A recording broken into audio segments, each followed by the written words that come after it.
আজকে যাবো আমরা আইটির ধান দিবার। তো তার জন্যে সকালে সকালেই বেরিয়ে এলাম। তো আমার সকাল হইতে হইতে ওরা একটা গাড়ি লুট করে শেষ দিছে। আমারে অনেকবার ফোন করছে কিন্তু আমার ঘুম ইসারে নাই। তো যাই হোক একটা গাড়ি লুট করে শেষ দিছে। তো এখন আর একটা গাড়ি লুট করতেছে। আর একটা গাড়ি বলতে আজকে আমরা মূলত 2টা গাড়ি পাড়ামু, বেশি গাড়ি পাড়ামু না, যেহেতু আজকে ফার্স্ট। আর এই বছর আর ধান দেওয়া হয় নাই, আজকে ফার্স্ট যাত্রা। তো তাই বললাম যে আজকে 2টা গাড়ি পাঠাই, কয়েকদিন পরে আবার গাড়ি পাঠামু।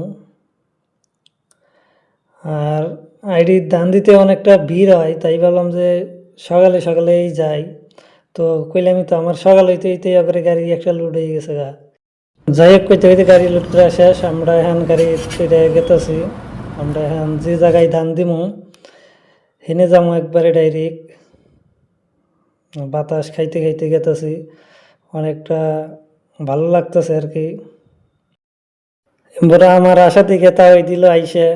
যাই হোক আস্তে আস্তে আমরা একবারে আইয়া পড়লাম বলতে একবারে জায়গা মতো আইয়া পড়লাম, মানে এরমবার আর আমরা যাম না, এই ধান নামামো।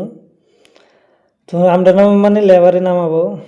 তো এই যে আগে গাড়ি খালি করছে আমরা যাওয়ার আগে। তো ভাবলাম যে অনেকটা ভিড়, তো ভিড় নাই আজকে। আর এই ধানগুলো যে দেখতেছেন এই ধানগুলো হইলো আসাম গভর্নমেন্টের ধান, সরকারি ধান আর কি। তো কত হাজার কোটি বস্তা আছে হিসাব করা যাবে না আর কি। দেখেন অনেক লম্বা ঘর, কিন্তু অনেক ধান। তো করতে করতে এখন আঙ্গুর গাড়ি খালি করতেছে। আর আমি আর একদিন কিন্তু কইছিলাম যে প্রত্যেকটা বস্তায় 41 কেজি 200 গ্রাম করে ধান কাটা করে বস্তা লুট করে সেলাই করে আর কি।